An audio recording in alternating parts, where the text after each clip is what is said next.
નમસ્કાર મિત્રો, જેમ આપ સૌને ખબર છે કે છેલ્લા ઘણા સમયથી આપને સ્પેશિયલ ઇન્ટેન્સિવ રિવિઝનના ઇનોમરેશન ફેઝ ચાલતું હતું અને આ ઇનોમરેશન ફેઝ હવે પૂર્ણ થયા છે અને અમદાવાદ જિલ્લામાં જે આપને આખે 21 એસેમ્બલી કોન્સ્ટિટ્યુન્સીમાં એસઆઈઆરની પ્રક્રિયા કરવામાં આવી, જેમાં ઇનોમરેશન ફોર્મ ફેઝ દરમિયાન આપને દરેક 62,59,620 જેટલા મતદારોને આપનું ઇનોમરેશન ફોર્મ ડિસ્ટ્રીબ્યુટ કરવાનું આપને પ્રયાસ કર્યા અને પછી આપને ઇનોમરેશન ફોર્મ ભરાવીને એને સહી કરાવીને આપને ઇનોમરેશન ફોર્મ કલેક્ટ પણ કર્યા અને પછી ડિજિટાઇઝેશન પણ કર્યા. અને આજે ઇનોમરેશન ફેઝ પૂર્ણ થયા પછી આજે આપને ડ્રાફ્ટ ઇલેક્ટોરલ રોલ પ્રસિદ્ધ કરી છે. આજે રાજકીય પક્ષો સાથે આપને મિટિંગ પણ કરી અને એમાં જે માન્યતા પ્રાપ્ત રાજકીય પક્ષોના પ્રતિનિધિઓ પણ સામેલ થયા હતા. આજે 2:30 વાગે 3:30 વાગે આ પક્ષોના પ્રતિનિધિશ્રીઓ આવ્યા હતા. એની હાજરીમાં આપને ઇલેક્ટોરલ રોલની પ્રસિદ્ધિ પણ કરી છે.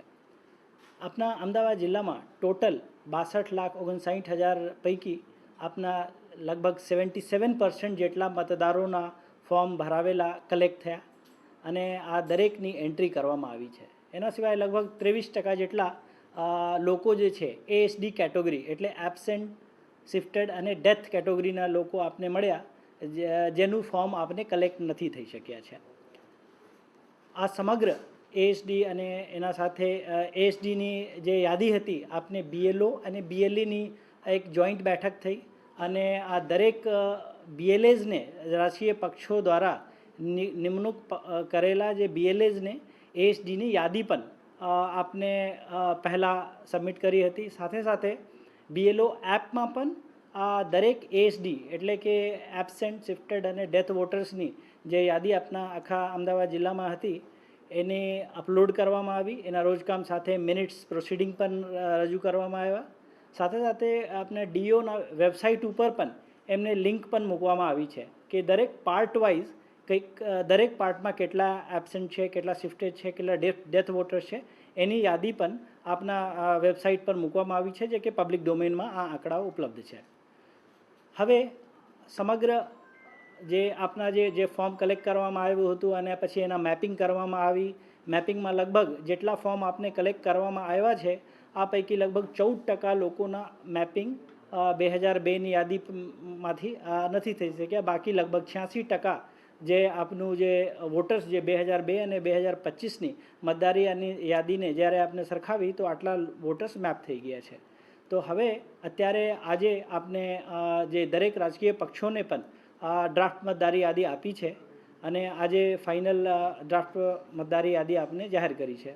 હવે આગામી તબક્કાઓમાં આપને જે કોઈ વાંધા સૂચન આવશે, જે કોઈ અનમેપ્ડ લોકો જે છે આ લોકો પણ જે પુરાવા રજૂ કરશે તો એને ઈઆરઓ આ પુરાવાઓને ધ્યાનમાં લઈને એને પણ ફાઇનલ જે મતદારી યાદી જે કે 17 ફરવરીના રોજે પબ્લિશ થવાનું છે, 17 ફેબ્રુઆરી 2026માં જે આપનો ફાઇનલ મતદારી યાદી ડ્રાફ્ટમાંથી જે કોઈ વાંધા સૂચન આવશે અને ઈઆરઓ દ્વારા હિયરિંગ કરવામાં આવશે. એના પછી ફાઇનલ મતદારી યાદી 17 ફેબ્રુઆરીના રોજે 2026ના રોજે પબ્લિશ કરવામાં આવશે.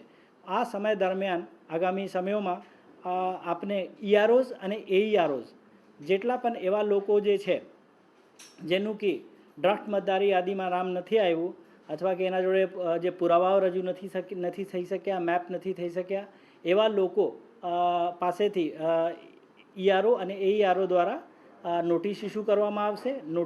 નોટિસના સ્થળ, સમય અને તારીખ નક્કી કરવામાં આવશે અને દર રોજે એક ઈઆરઓ અથવા એઈઆરઓ 50 જેટલા લોકોને હિયરિંગ કરશે. એના પછી જે પુરાવાઓ રજૂ કરવામાં આવશે અને ફાઇનલી આ જે ઇલેક્ટોરલ રોલમાં એનો ઇફેક્ટ આવશે. આપણા જિલ્લામાં લગભગ 737 જેટલા વધારાના એઈઆરઓની નિમણૂક માટે આપણે દરખાસ્ત કરી છે, જે 1-2 દિવસમાં આપનું ફાઇનલ થઈ જશે. એટલે 737 એઈઆરઓઝ દ્વારા આ સુનાવણીની કામગીરી કરવામાં આવશે. આ સમય દરમિયાન આપને જે મતદારોને જે કોઈપણ જાતના કન્ફ્યુઝન નહીં થાય એના માટે એનું કઈ રીતે એનું નામ જે કોઈપણ જેન્યુઇન વોટર્સ જે લાયકાત ધરાવે છે મતદાર થવાનું એનું નામ ન રહી જાય એના માટે મતદાર સહાયતા કેન્દ્રોની પણ આપને સ્થાપના કરવામાં આવી છે. કલેક્ટર કચેરીમાં આપ એન્ટ્રી ગેટ પર જોયા હશો. એના સિવાય જે ઈઆરઓ, એઈઆરઓ એટલે કે મામલતદાર પ્રાંત કચેરી મોટા ભાગે, અને જે આપણા એએમસીના જે વોર્ડ ઓફિસીસ છે એમાં પણ આપને મતદાર સહાયતા કેન્દ્રોની પણ સ્થાપના કરવામાં આવી છે, જેમાં ઓફિસ સમય દરમિયાન સ્ટાફ રહેશે અને આ સ્ટાફ કોઈપણ વ્યક્તિ, કોઈપણ મતદાર કોઈપણ જાતના જે એને કન્ફ્યુઝન હોય આ પણ રજૂ કરી શકશે. ફોર્મ 6, 7 અને 8 પણ કલેક્ટ કરી શકે અને ભરીને બીએલઓઝને અથવા એઈઆરઓ અથવા ઈઆરઓઝને સબમિટ પણ કરી શકે છે. એના સિવાય આપને ઓનલાઈન મેથડથી પણ કોઈપણ વ્યક્તિ જે એકચ્યુઅલી ખરેખર મતદાર હોવાની બધી લાયકાતો ધરાવતા હોય એવા લોકો ફોર્મ 6, 7 અથવા 8 પણ ભરી શકે છે. અને જેનું નામમાં ફેરફાર કરવું હોય, સરનામું ફેરફાર કરવું હોય, અથવા કે કોઈ પણ દાખલા તરીકે ઘણી બધી લોકો આપની યાદીમાં એવા છે જે શિફ્ટ થયા છે, પણ બીજી જગ્યાઓ પણ લોકો શિફ્ટ થઈને અમદાવાદ પણ આવ્યા હશે. એવા લોકોના પણ નામ જે નોંધાવવા માંગતા હોય તો ઈધર ફોર્મ 8 ભરીને એડ્રેસ ચેન્જ કરાવી શકે છે, અને અથવા કે જેનું નામ ક્યારે પણ મતદાર યાદીમાં નથી આવ્યું હોય અને લાયકાત ધરાવતા હોય આ ફોર્મ 6 ભરીને પોતાના નામ નોંધાવી શકે છે.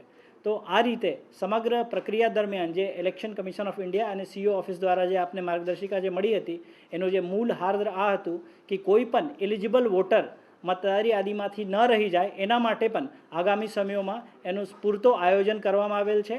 માર્ગદર્શન માટે આપને મતદાર સહાયતા કેન્દ્રો અને લોકોને વોટર્સને હેલ્પ માટે મતદાર સહાયતા કેન્દ્રોની પણ આપને સ્થાપના કરી દીધી છે.